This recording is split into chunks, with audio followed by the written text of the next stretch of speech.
कि भगवान की कथा भगवान के सिवा कोई कह ही नहीं सकता। आदि काल में ये ज्ञान भगवान नारायण ने ब्रह्मा जी को दिया 4 श्लोकों में। और ब्रह्मा जी कौन है? नारायण की नाभि कमल से प्रकट हुए, भगवान का ही अंश है, भगवान का ही अवतार ब्रह्मा जी हैं। उन्हीं ब्रह्मा जी ने नारद जी को दिया तो नारद जी भी भगवान का अवतार कहे गए। फिर नारद जी ने व्यास जी को दिया, व्यास जी भी भगवान का ही अवतार है। और व्यास जी ने सुखदेव जी को दिया, सुखदेव जी कौन है? बोले तत्र भवद भगवान व्यास पुत्रो, ये भी साक्षात भगवान ही व्यास जी के बेटा बनकर आए हैं। माने भगवान की कथा भगवान के सिवा कोई कह ही नहीं सकता। इस व्यास गद्दी पर बैठ करके जो कहता है ना, जो व्यास गद्दी पर बैठ करके कथा कहता है वो साक्षात नारायण ही है, बस यही समझना चाहिए। किसी साधारण व्यक्ति की हैसियत नहीं है एक शब्द भी बोले। कई बार तो ऐसा होता है महाराज, जो मंगलाचरण के श्लोक भी है ना, जो प्रतिदिन बोलते हैं 5-7 श्लोक जो मंगलाचरण के बोलते हैं, कई बार तो वो भी विस्मृत हो जाते हैं, भूल जाते हैं।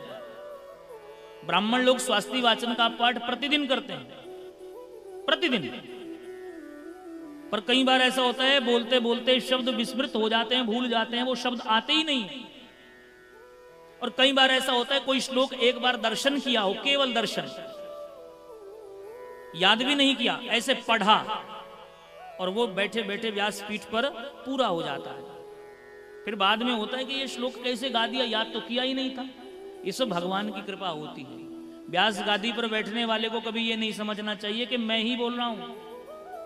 मैं नहीं बोल रहा, मेरे भीतर बैठा वो बोल रहा है, वही बोलता है। जैसे एक बल्ब जल रहा है, बल्ब यदि अभिमान करे कि जी मैं जल रहा हूं, अभिमान से फूल रहा और इतनी देर में बिजली चली जाए, करंट चला जाए, तो फिर पूछो उस बल्ब से, हाँ भाई अब क्या हुआ? करंट आएगा तभी बल्ब जलेगा, जब उसका कनेक्शन जुड़ेगा तभी कथा निकलेगी। ज्ञान से कभी कथा नहीं होती महाराज। एक और बात बताएं आपको, कथा कहने के लिए तो मुरली वाला और टेढ़ी टांग वाला चाहिए।